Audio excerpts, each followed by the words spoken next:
Okay, so today we are reaching the 4th stage in the 10 stages of the soul. And we're going to take a deeper look at this stage and try and understand what is the meaning of the symbolism that surrounds the 4th stage, which is the children in the playground. What does the children in the playground mean? What messages do we learn from it? What spiritual symbols do we identify from it? And what can we take away and apply in our daily lives? So that's what we're going to focus on today.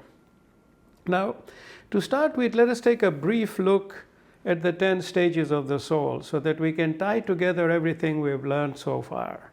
And also, once we do a quick resume of the 10 stages, we can also then delve into how stage 4 plays a key role in the next chapter of the soul's journey. So when you guys were talking earlier on about the next chapter, let's understand why there is a next chapter. So if we look at the 10 stages of the soul, I wrote about it in a metaphorical journey. And it was where I found myself walking down an old cobblestone street in an old Arabian city. And as I kept walking, I reached the facade of an old building. And there was a door. And on the door, there were cobwebs. It was slightly ajar, but there were cobwebs, which means that this door had never been opened for a very, very long time. And something caused me to push the door open. And when I looked in, there was just a dark staircase. I mean, I could see a few steps and then just darkness. So my first reaction was turn around and run. But then something pushed me in. And as soon as I stepped on the first step, I could hear from the walls the sound of a marketplace. Very busy, thousands of events, animals, people, activity. Remember, the sounds were coming from the walls. I couldn't see anything, but I could visualize that marketplace.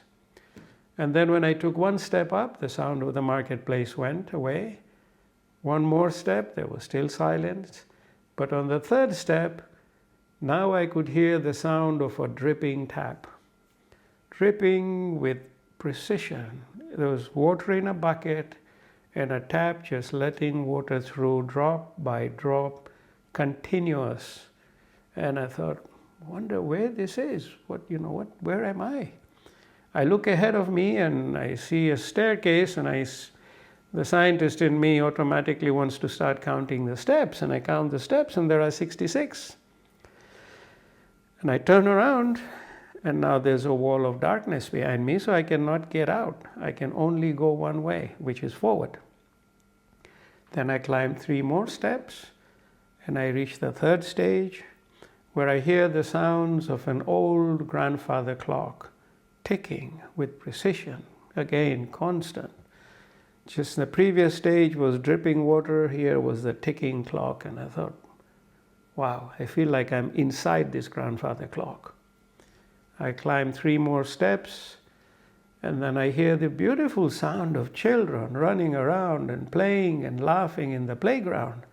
It was so invigorating. I felt so happy to hear these sounds. And again, all I could do was hear the sounds. I could not see anything. Climb 3 more steps, and now I hear the sounds of a waterfall, huge waterfall. And it's almost like I'm standing underneath the waterfall. And great amount of power, great amount of force.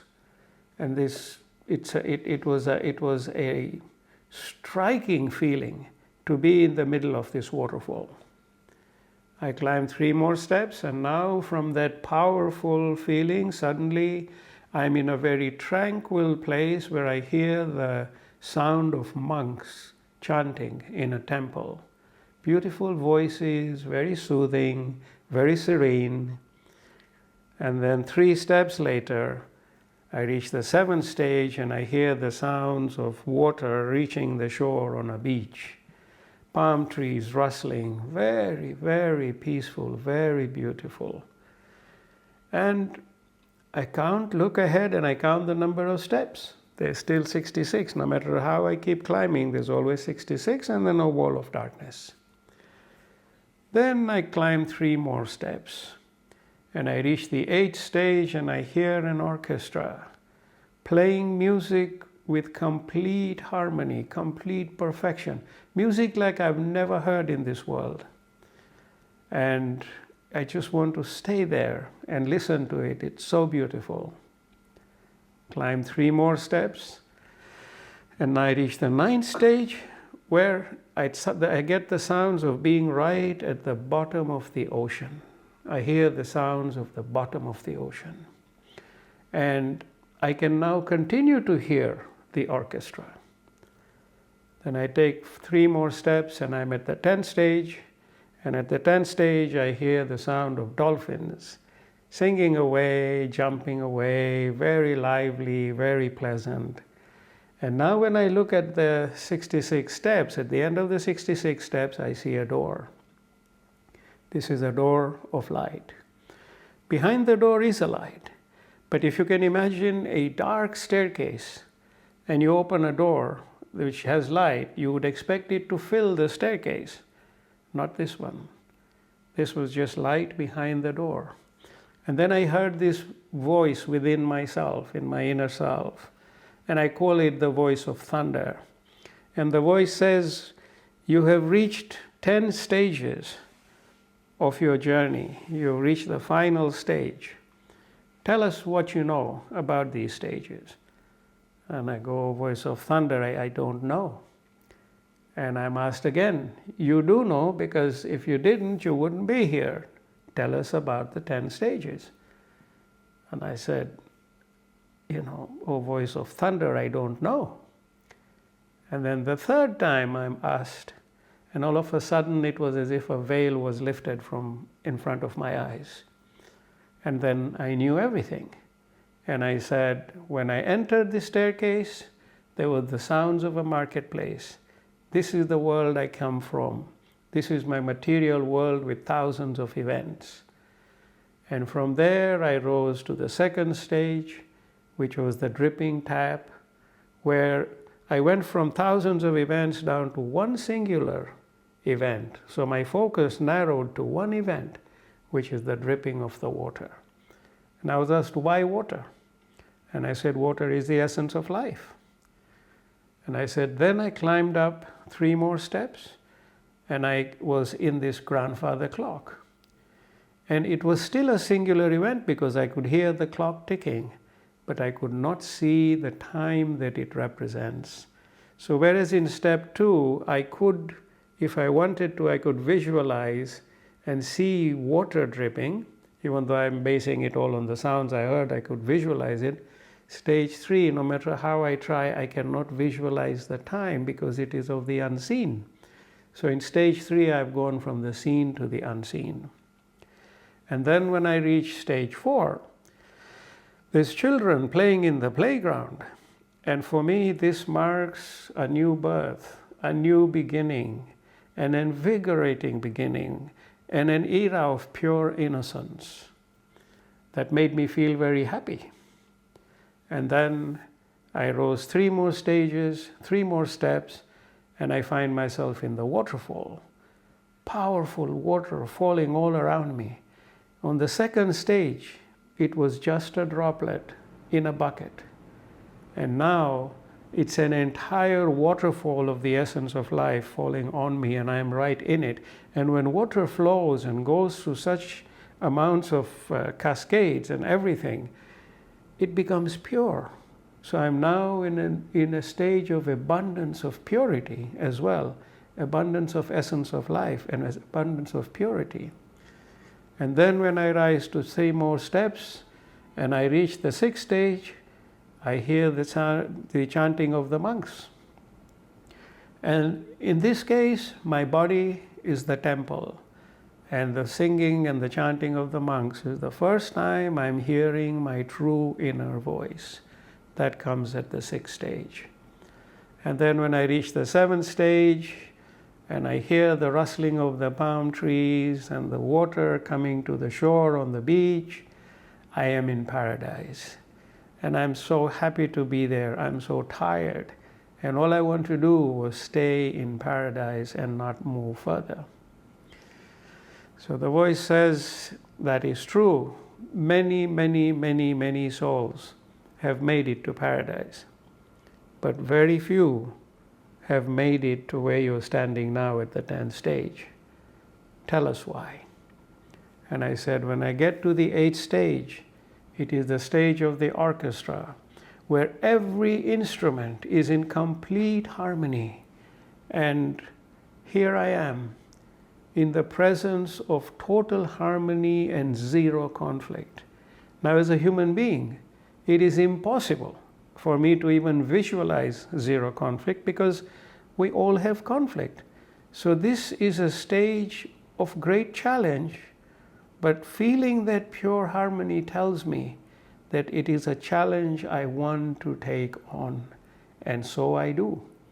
And I cross the 8th stage, and I reach the 9th stage, where I'm now at the bottom of the ocean.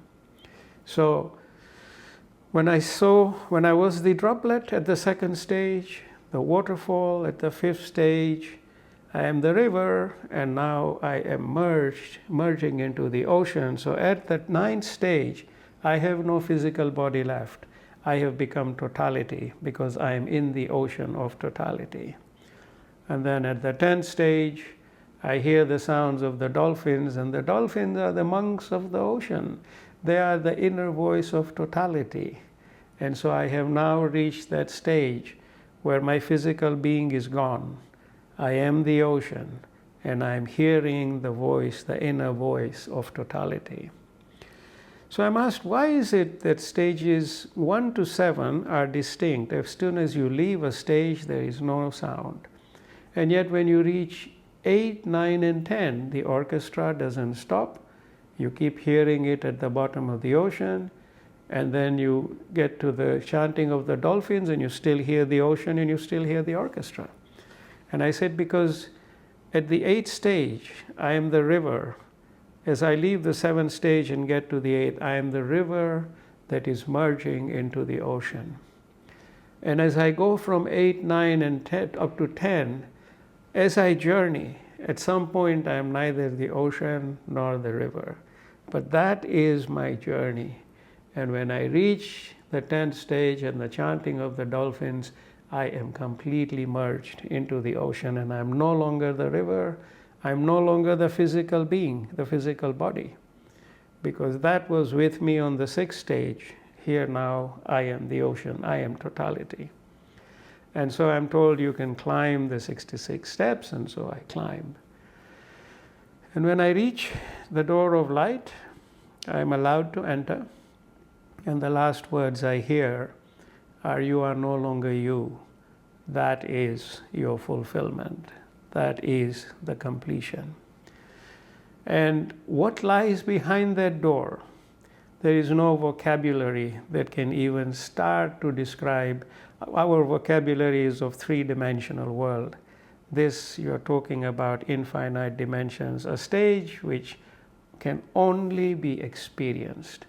No one can tell you about it, no one can describe exactly what lies behind the door, but each one of us, if we so choose and we work at it, can experience that. And this is the reason we are having these classes, and this is the reason why I'm trying to share with you everything I've learned, is in the hope and the prayer that all of us can keep rising from stage to stage and finally cross that door. That is my prayer for everyone. So this is an encapsulation of the 66 steps. Now, so far, we have done in the master classes, we did stages 1, 2, and 3. And we also dedicated a full class to the parable of light, which is the fundamental spiritual basis of the journey of the soul, from stages of light upon light. So please visit the video recordings of these 4 webinars. They are on the YouTube channel, in the website. Please go and revisit it, because each time you hear it, you're going to pick up more. But very briefly, if I can encapsulate for the benefit of today's class, the key symbols or key messages of stages 1, 2, and 3, then stage 1 is the marketplace, which is our material world of exemplary learning, where we learn from each other through example. And through this learning, we derive knowledge. And if you remember the cycle of life, the origin is light, light brings life, life brings experience, experience brings knowledge, and knowledge is light. That's the full cycle. So every day when we go out, we gain experience from one another, from events, from our life.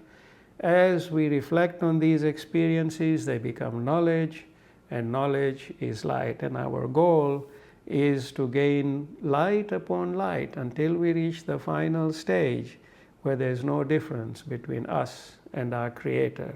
Like the ray of the sun at the beginning, you can tell it apart from its source. But when it gets so bright that it is the same brightness as its source, it has achieved that oneness, that union with its source. You cannot tell it apart. So this is the marketplace, is the place where we start by gaining knowledge, experience, and light. It is our first step in this journey. The marketplace offers us an opportunity to refine ourselves and grow spiritually so that we may move higher to stages 2 and beyond. And what is remarkable about the marketplace is that it is a world where thousands of events are occurring every moment, events that can scatter our focus completely. Yet our goal in the marketplace is to learn and sharpen our focus. And this takes us to the second stage, which is the dripping tap. And the key aspect of the second stage is narrowing down of focus from the thousands of events in the marketplace down to one singular event, the dripping of the water. And the water represents the essence of life. The tap in the second stage is the gateway, the highest gateway for the flow of our singular thought. And this gateway is the intellect.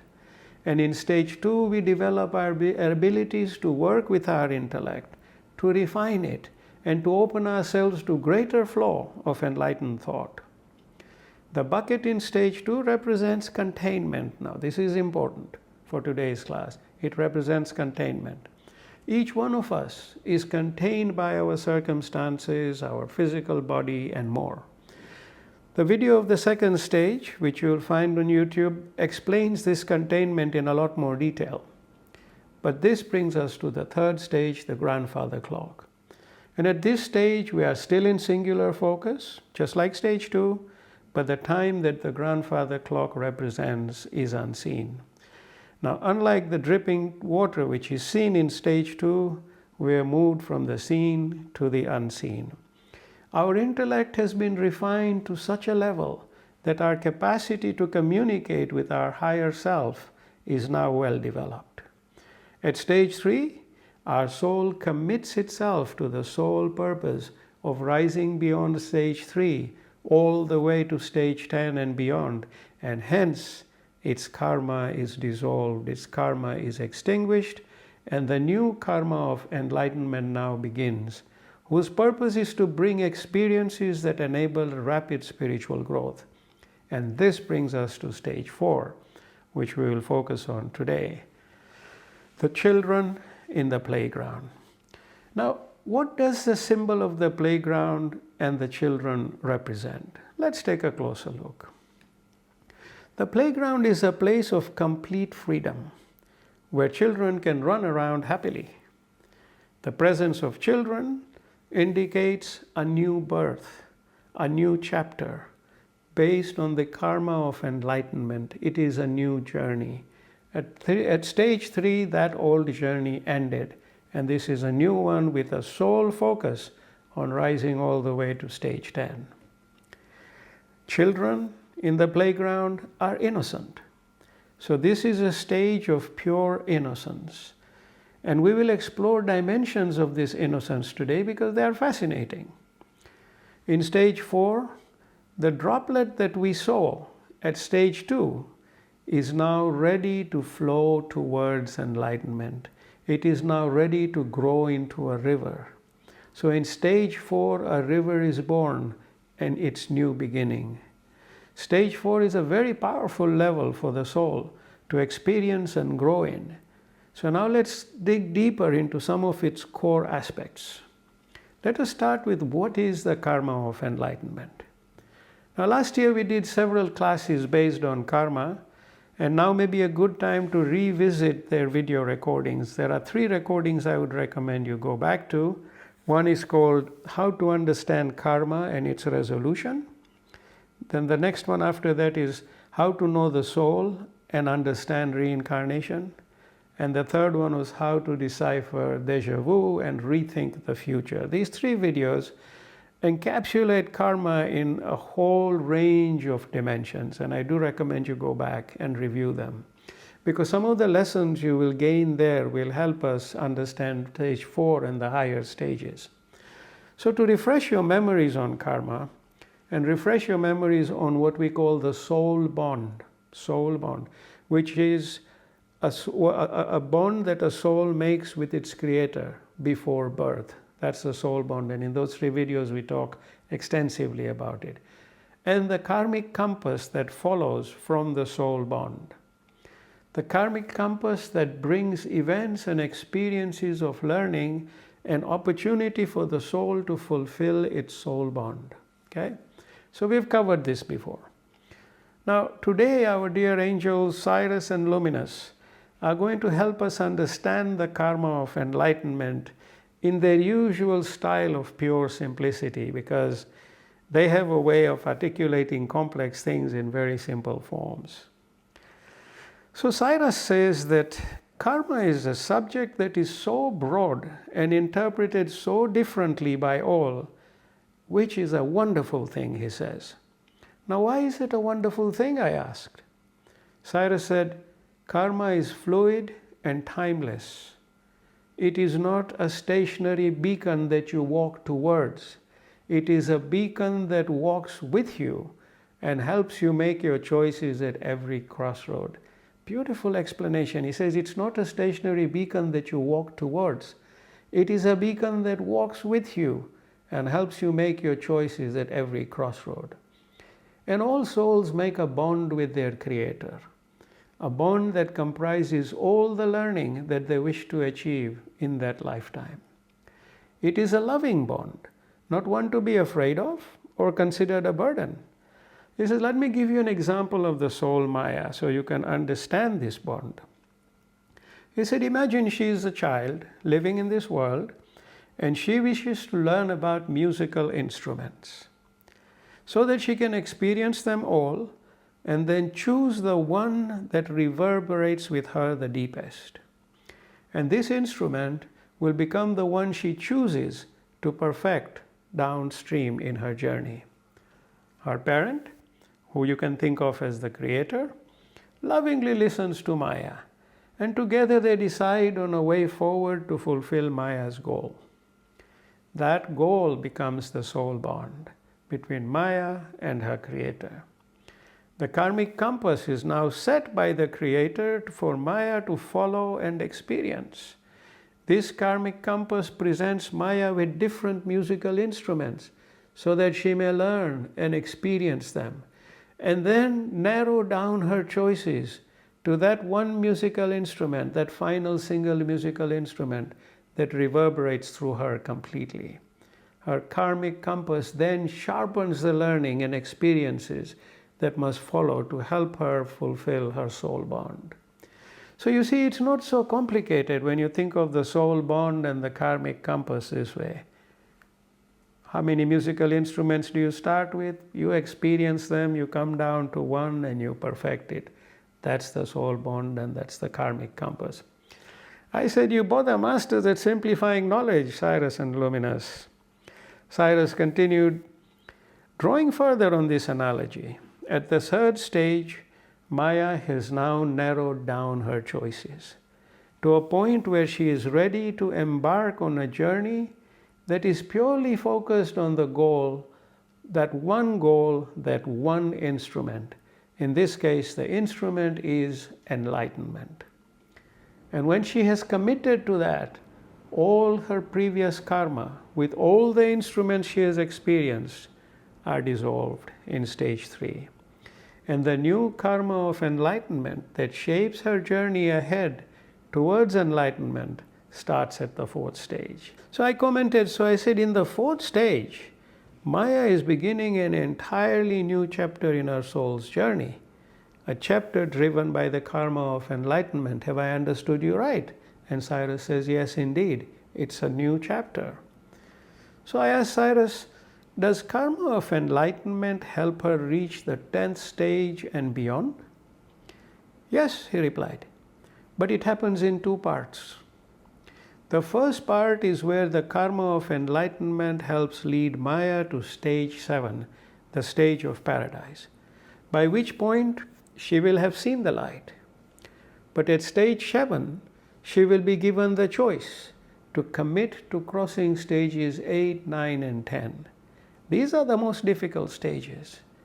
If she does so, she will surrender everything at stage 7 and then embark on the second part of the karma of enlightenment, where her entire physical nature and being will dissolve and flow towards the ocean. Remember I told you the river merging into the ocean, it starts from stage 8.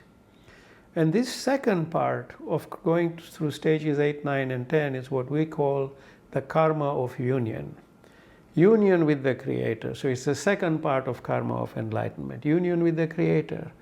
Union through which Maya achieves complete dissolution into her Creator. She is no longer Maya then. She is the Creator and resides in all creation. This is a very powerful second part of the karma of enlightenment. The karma of union, which Luminous and I will teach you more about when we reach stage 7. He says, for now, at stage 4, Maya is beginning her journey on the first part of karma of enlightenment. She is like a child again, completely innocent, with no karmic past to look back on because it was all dissolved in stage 3. So she is totally innocent. Just a journey ahead based on events that will lead her towards enlightenment. So no karmic past, just a journey ahead towards enlightenment. And he says Maya is now in the era of innocence in stage 4. Wow, I said, that's an amazing achievement for a soul to reach stage 4 and embark on such a focused journey towards enlightenment. Yes, indeed, Cyrus says. And he said it's a journey filled with challenges. Challenges that will help Maya refine herself towards perfection. It is a journey comparable to a piece of gold that is thrown into the fire by the goldsmith and then removed and hammered and heated again, thrown in the fire again until the gold shines with brilliance. In stage 4, that is the phase Maya is entering, as a child with a completely open mind and being, ready to absorb all her learning that her Creator has granted for her in her karma of enlightenment. So I said, can we talk a bit about the playground and the children? I asked. What do these symbols tell us? So Luminous steps in and says, sure. He said, let us take a close look at the playground. What does it offer? He said, number 1, a playfield where children run around in freedom, inverted commas, freedom. He said it is a place of pure freedom. And this is a change from the containment in stages 2 and 3. In stage 2, the water droplets were contained by the bucket. In stage 3, the clock was contained in its wooden body. In stage 4, there is no containment. There is complete freedom for the soul to flow and grow. In stage 4, the droplets that started in stage 2 can now be free to flow like a river rather than be contained in the bucket. So it's a stage of complete freedom.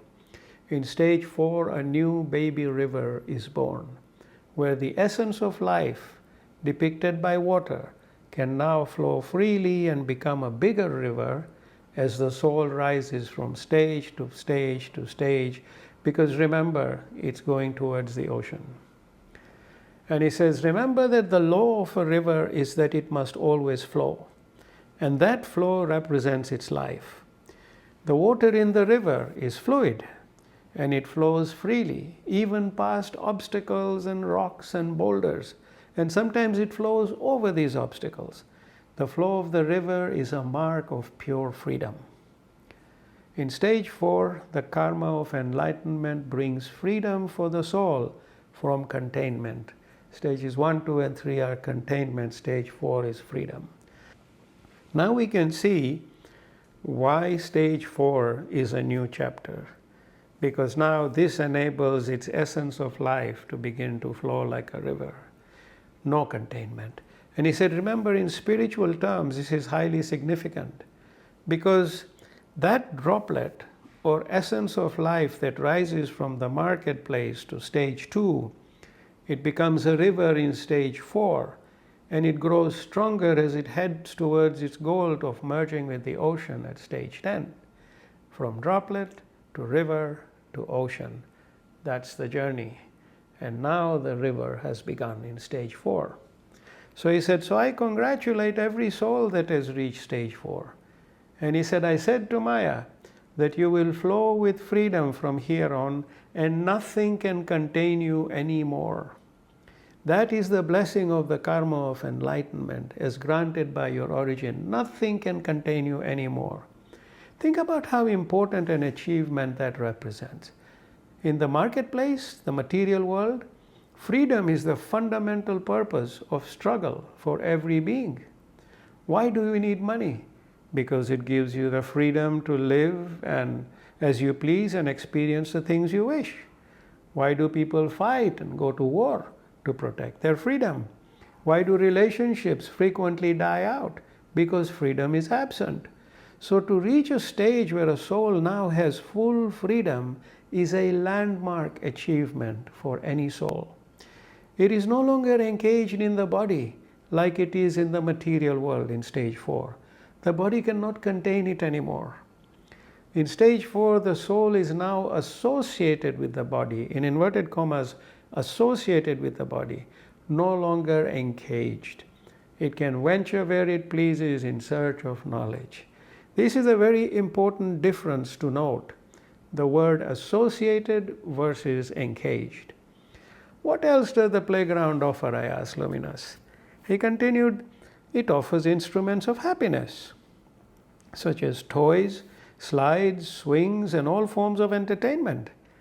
This means that the karma of enlightenment brings many new forms of happiness for the soul to experience, many new forms of happiness, as it ventures higher towards ultimate happiness, which comes with a final union with its creator.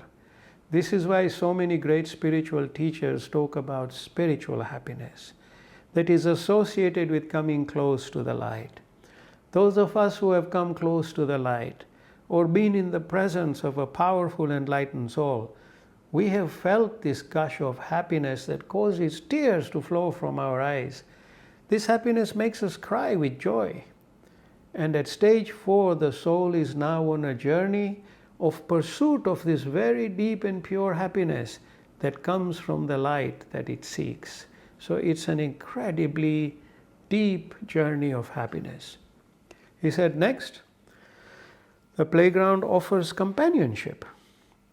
Remember, there are many children playing innocently in the playground and being happy and laughing together. At stage 4, the karma of enlightenment brings new companionship with very special souls. They appear in your life and they bring you a great deal of love and happiness. They grant you the experience of true companionship because your soul seeks ultimate companionship with its origin. So you have to experience true companionship. So these new companions help the soul grow in its search for eternal companionship. Now he says, so do these companions, I asked him, do these companions only appear in the material world as human beings and other physical creations? And Luminous said, no. He said, you can also have companionship with special loving souls that are present in your life now, non-physically. You call them your guardian angels. That's who they are. Now, I remember when Karima and I, around the beginning of 2000, late 1990s, went through a very, very difficult time. And both of us, independently, through our most difficult moments, kept seeing this one young lady who we knew when we lived in Toronto. And we both loved her, and we didn't know her that well, but she passed away early. And I kept seeing her, and I actually would see her. I'm here in my difficult time, you know, the banisters on a staircase, but they're just arranged in a line, and she's standing behind it. And I see her, and every time I see her, I just feel happy and at peace. And I thought I was the only one. And then a few months later, she and I were talking, and I said, you know who I keep seeing? And I said, I keep seeing this soul. And she said, so do I. This soul has been our guardian angel. We met her in physical life, and then she only appears in our times of difficulty. And God bless her soul, but she's obviously an angel. So we do have guardian angels that are with us. And Luminous said, remember, coming back to the physical companions, when such companions in your material world, they come into your life, you need to cherish them and look after them. He said, you cannot afford to be self-centered. Me, and what have you done for me lately? You cannot afford to be self-centered. You have to shut down your ego where they are concerned. And that is something souls at stage 4 are often challenged with. All these loving companions will come in your life, but you'll have the challenge of being too self-centered or egoistic. And you don't control the ego, and then you lose them. And then you have to wait until you encounter them again. So this is one of the big lessons of the karma of enlightenment, controlling the ego. And the price of that is these loving companions who, if you are able to harness, carry you forward. And he said the souls at stage 4, where it comes to ego, are given less margin for error compared to those in the marketplace. And I said, why is that so? It's not fair. He said, no. He said, because for souls who have reached stage 4, they have learned better. They should know better how important it is to contain and manage the ego, how to manage its destructive aspects and use its positive ones. He says when a new driver is learning to drive a car, you grant him more leeway for errors. But when the driver has become a professional driver and drives in rallies, he cannot afford to make mistakes because the consequences will be dire. That's how it is for souls at stage 4. You must manage your egos, or you will sadly lose many of your blessed companions. This is a big lesson for us all to remember today, that those companions that have come in our lives, recognize them, realize they're there, don't take them for granted, and shut down the ego and cherish them, because they are going to help us move forward and rise higher. So I asked Cyrus, I said, earlier on you mentioned stage 4 as being the era of innocence. Can you tell us more? He said, of course. He said, let's go back to the playground and take a closer look at the children. What are the characteristics of a child in the playground? He asked. He said, a child represents a new beginning. Children, he said, are the richest people on the earth because they have time, an asset that is rapidly depreciating in the marketplace. He said, you must think of time in the context of stage 4, not as you do a ticking clock, but rather as a fresh opportunity filled with potential to be realized. I repeat, fresh opportunity filled with potential to be realized. So stage 4 is simply a fresh opportunity filled with potential to be realized. That is what the time means in stage 4. And he says, from this perspective, The child represents the soul that is beginning the next phase of its journey, filled with endless potential. So every child in that playground is filled with endless potential. Potential through which it will achieve the enlightenment that it seeks because it has committed to it. The karma of enlightenment grants the soul this potential. And all the events that will follow in its journey will continue to build on this potential further. Next, he said, a child is innocent. He said, this innocence is what I referred to in the era of innocence. Now, what did I mean by that?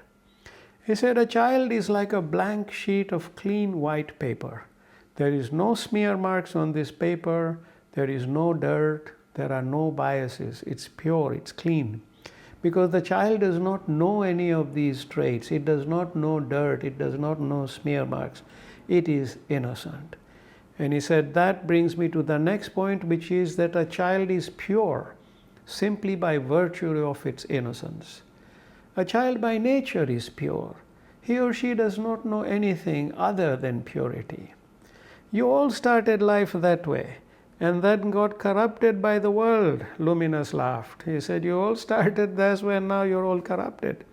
But Cyrus continued, very true, but think of how beautiful it is for a child to live in the bliss of his or her innocence. How beautiful it is. He said next, the child is born from love, and love is what it projects.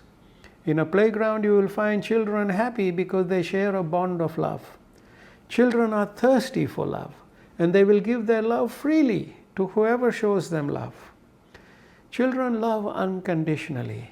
This is the very powerful dimension of their being, the ability to love unconditionally.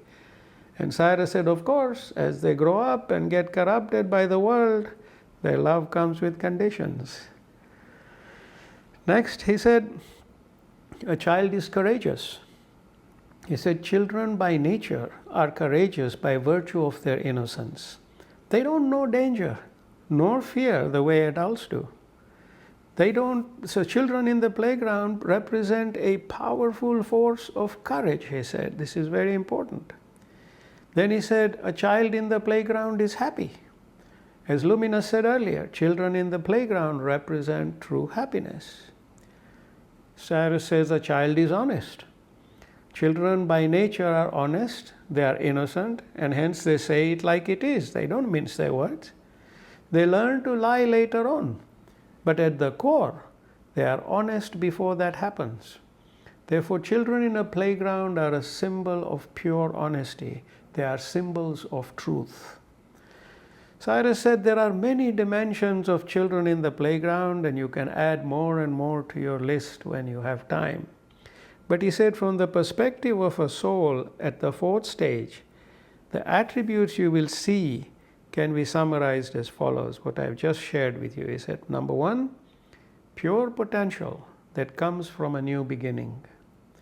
Number two, innocence that comes from the dissolution of its karma in stage 3 and the beginning of a new journey with a new karma, the karma of enlightenment in stage 4. Next he said, purity. As a soul that ascends higher in its journey, it gains greater purity. At stage 4, the soul embodies this deep purity in itself, which it will refine further as it grows. Next is love. For a soul at the 4th stage, this marks the beginning of a new type of love. Very deeply rooted love for its creator and for all creation. The soul strives to achieve this eternal level of eternal love that is in fact the infinite love of the Creator. So you can see how many beautiful elements are built into stage 4 in that soul. Next is courage. The journey that lies ahead for a soul at the 4th stage is a challenging one. And this requires a solid foundation of courage to face the obstacles and challenges that lie ahead, for they are also a part of its growth. A soul ascending beyond the 4th stage cannot afford to lose its opportunity of reaching its ultimate goal by being derailed by fear. Hence, it starts Stage 4 with pure courage. It discards fear. It cannot afford fear. It cannot afford to be derailed. Next is happiness. As Luminous said earlier, the goal of the soul is to achieve ultimate happiness. And along its journey, it is going to experience happiness in deeper dimensions. Hence, it starts its new chapter in stage 4 by being graced with happiness at its core. And then there is honesty and truth. And these are key dimensions of growth as the soul ascends to higher levels.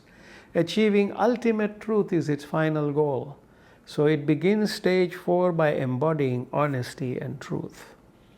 Cyrus said, you can see how blessed the soul is to have reached stage 4. Imagine all these attributes embodied within your soul, embodied within your being, embodied within all of us.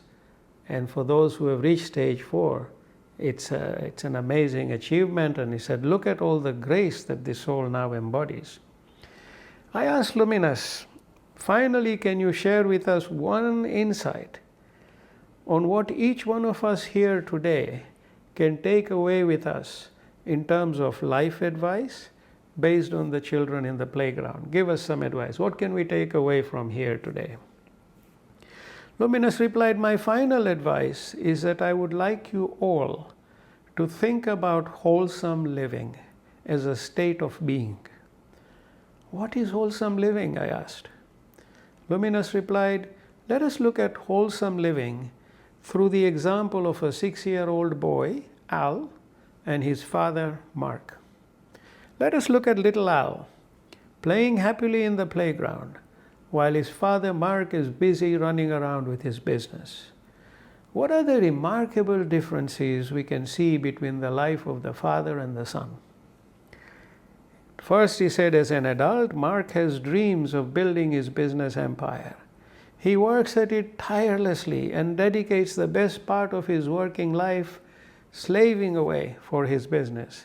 He lives in constant worry and challenges and pressure. He believes that his business is more important than happiness. He believes happiness will come later when he retires. His love life with his wife Maria is in shreds because he has no time for her. She finds love elsewhere, while he slaves away thinking that by doing so he is showing love for her. He believes he is building security for his wife, his son, wider family, and generations to follow. So in his mind, he's doing absolutely the right thing. He also loves the power and the security that comes from his work. He's proud of it, but has no experience of real happiness, love, or true fulfillment. He believes his bank balance brings him fulfillment. Seeing his wife draped in expensive clothes gives him fulfillment. If you ask him, he will say he is very happy, fulfilled, and loved. But is he? Mark is living his life, walking a very narrow path of what his journey can be. He doesn't see life as a playfield where he can run around wherever he chooses, jump whenever he wishes to, sit down and rest whenever he wills. He can do all these things. Nothing is stopping him except himself.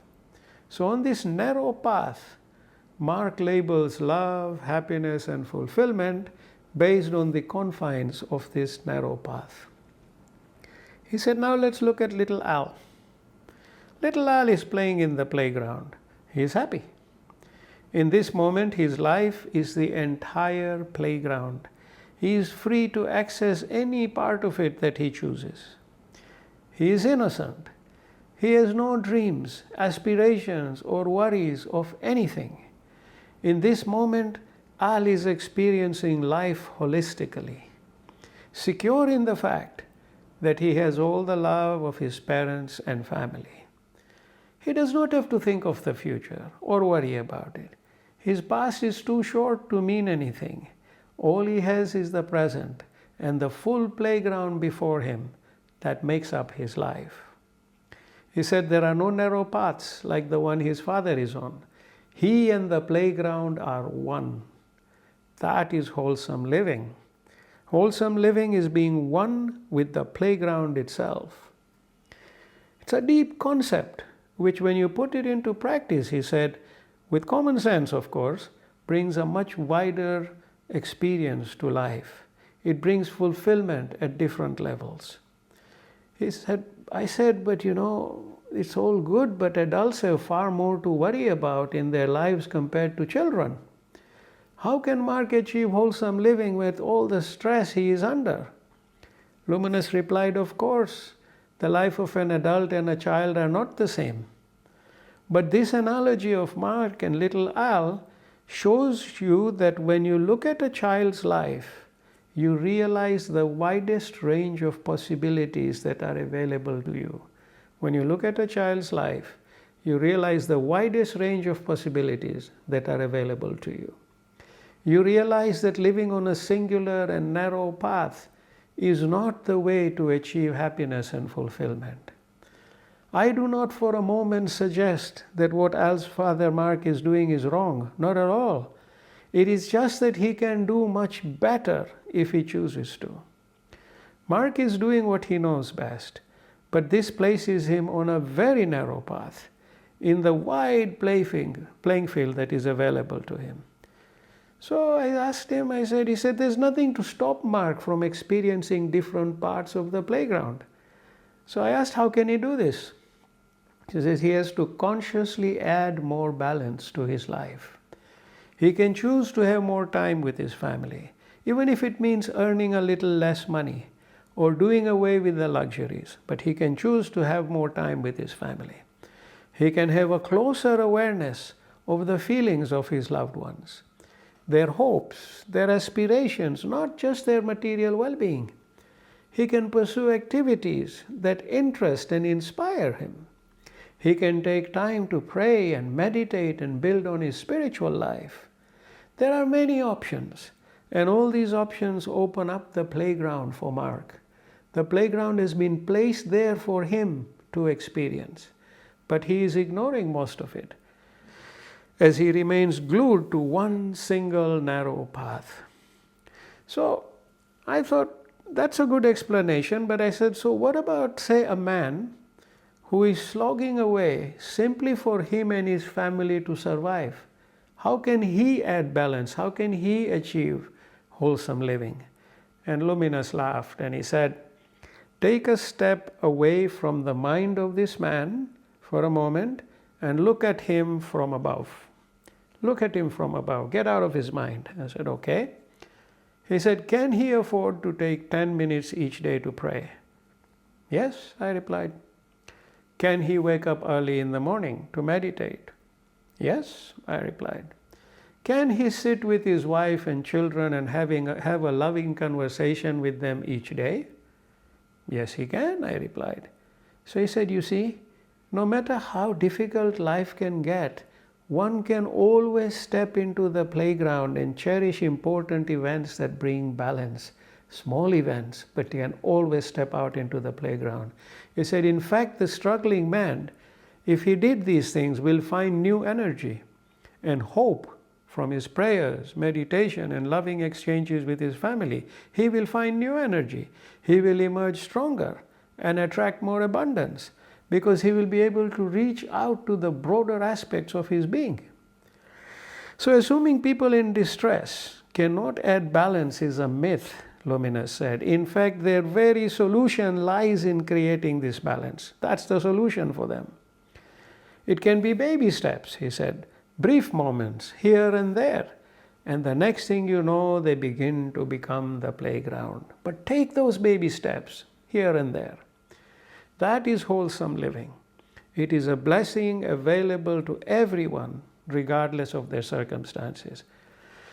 And one must be aware of it and must be willing to try. If you're willing to try, you can achieve it. Luminous said, I would advise you all to take a look at your life and broaden your horizons when it comes to gaining more wholesome experiences. Live with wholesome living, both in your material and spiritual life. The fourth stage is about having the ability to live a wholesome life, materially and spiritually.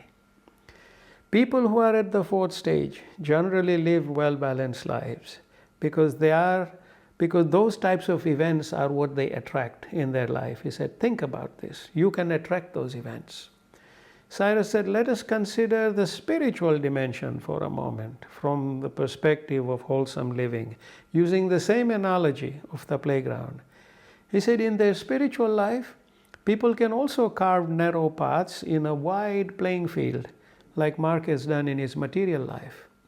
In spiritual life, narrow paths are carved by the ego, sense of superiority over others, sense of control, intolerance towards the belief of others, holier than thou, etc., etc.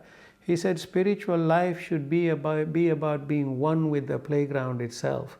That is its essence. Spiritual life must be truly universal, filled with humility and respect for all beliefs, values, and approaches to the light of the Creator. It is a playground free of conflict. That's your spiritual life. And he said the narrow paths that people carve are usually filled with conflict. Look at extremism, fundamentalism. He said they're not spiritual in any way. He said they are illusions of the material that fool a person into believing that that is the spiritual path. But in fact, they are illusions of the material world. So Cyrus said, when we talk about wholesome living, materially and spiritually, with the whole playground, it does not simply mean living without responsibility. It's the opposite of that. Wholesome living is being fully responsible for your own journey first. Fully responsible for your own journey first. He said, just like in a plane, when the oxygen masks come down, you wear yours first before helping your child.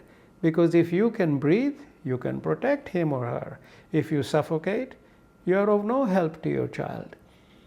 So I thought that was a lot of knowledge they imparted. I thank Cyrus and Luminous for the nuggets of wisdom that they have shared with us today. And in conclusion, I would say that no matter what level we are at of the 10 stages, we can draw upon the lessons of stage 4 to help us achieve a life of wholesome, happy, and enlightened experiences. So we will have this video released soon, but please go back and look at all the different facets that we have covered today about stage 4, about no more containment, freedom, association rather than engagement. So many dimensions have emerged today through stage 4. Listen to this video after we finish the webinar, internalize it, and take on board or in your life parts of it that you feel resonate the most with you. Because our goal is to ascend from stage to stage, and the more we know and more we understand about stages 1, 2, 3, and 4, the better equipped we will be to live our lives, whatever time we have left in this world, to rise yet higher to further stages. So I pray that you may all continue to rise higher and higher in your spiritual journey and complete your journey and achieve ultimate union with our Creator, the union that your soul seeks. And I pray that the light of knowledge may always shine through you and be with you always. So stay blessed. May the light of the Creator always be with you to help you, guide you, love you, and protect you. And we look forward to seeing you again very soon. Take care and stay blessed.